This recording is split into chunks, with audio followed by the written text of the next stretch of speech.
everybody, this is Rebecca Totilo with Aroma Hut Institute. Thanks for coming back to our channel. Today I want to talk about the holy anointing oil and one of the ingredients in particular that many people believe is cannabis. And so you recall I did make another video on the holy anointing oil recipe. Take a look if you haven't already. In this recipe I did use Calamus in place of the cannabis because I was going on the King James Version. Now, I've had a lot of comments in that video left regarding this ingredient, and many have said, hey, this is not right, you need to do another video. Well, let's explore this today in this video and talk about whether or not the holy anointing oil actually has cannabis or marijuana or weed in it. Stay tuned.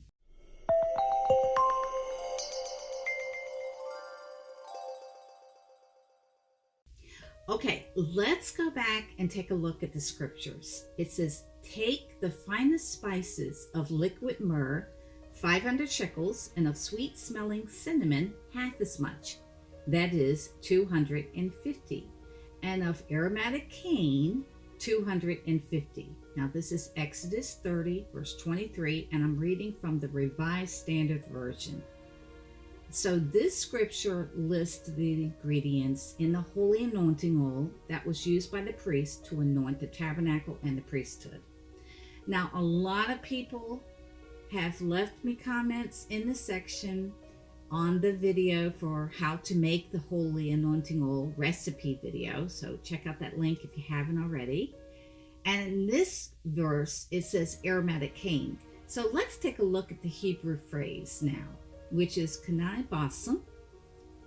And in the Revised Standard Version, this is translated as aromatic qaneh.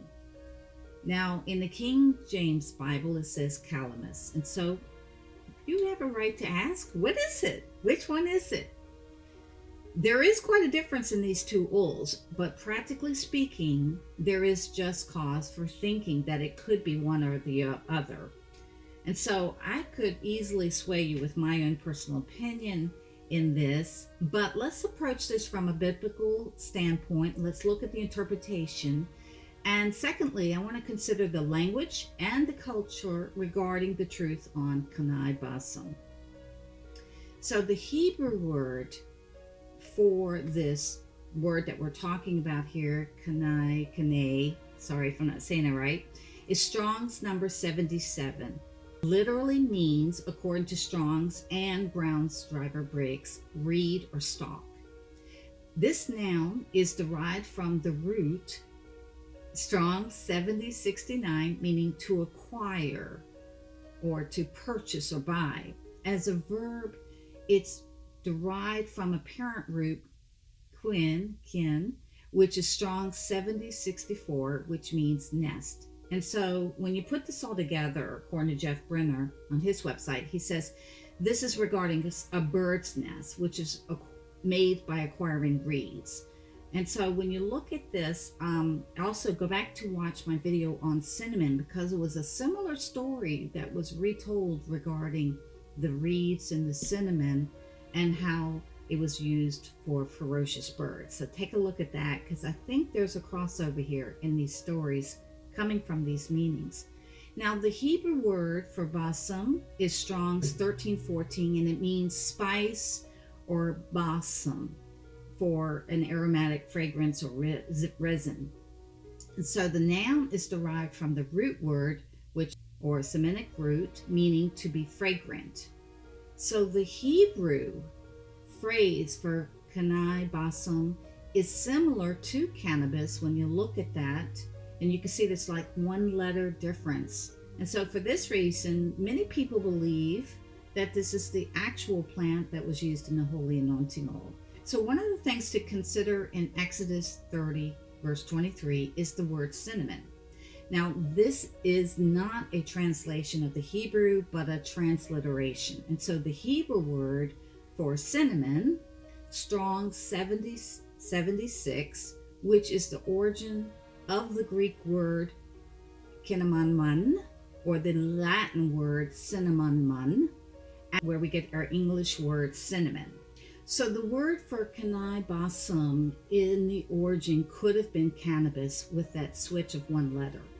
Both Calamus and cannabis, as well as hemp, was indigenous to the Middle East and was used for many products in Solomon's temple. We see this mentioned in scripture, as well as for medicine and clothing. So for thousands of years, this is not new for the Middle East. Now, according to historical records, the Indo-Iranian people introduced cannabis, which is qaneh in their language, to the Assyrians and to other people. And so the plant was also used by the Greeks.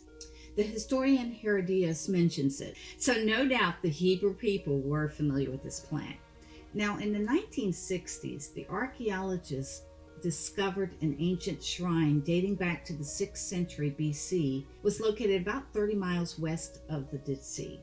Now, they found a residue on the altar that showed that animal fat, dung, and frankincense was burnt on the altar.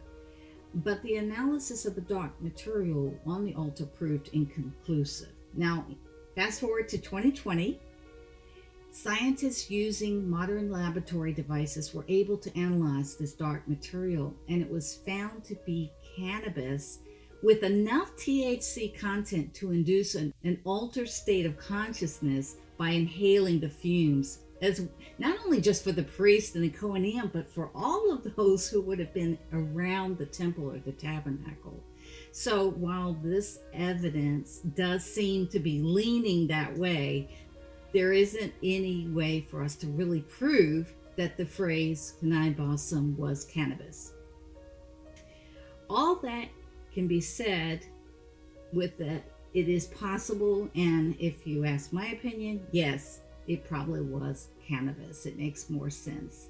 Now, Calamus, though, I just want to mention as a side note, and you can go and watch the video that I've done on Calamus, actually contains a chemical component that is the same component found in the drug ecstasy. So, either way, there was probably the use of these fragrances and oils that were burned before Yahweh, used on the people of Israel and those surrounding, that would have caused this altered state of consciousness and would have been used for that purpose. So there you have it. There is the rebuttal to the video, and I hope this helps you. If you'd like to leave a comment below regarding this, please do. I'd love to hear from you. Don't forget to subscribe to our channel, and if you haven't already, like this video, hit that bell so you can get the next notification. I want to also mention to you guys that I have a book called Anoint with Oil. In this, I talk about the benefits of anointing, all about the scriptural references to anointing with oil. And if you want to learn more about the essential oils, the fragrances that were mentioned in scriptures, this book, Heal with Oil, will give you all the breakdown of that. I mentioned every oil that's mentioned in the Bible, how it was used in scriptures, every reference, traditional uses, medicinal uses, and so much more. So this is rich with information. These two books are totally different, so you're probably going to want to get them both because they do cover different things. Thanks for watching. See you again next time. Bye-bye.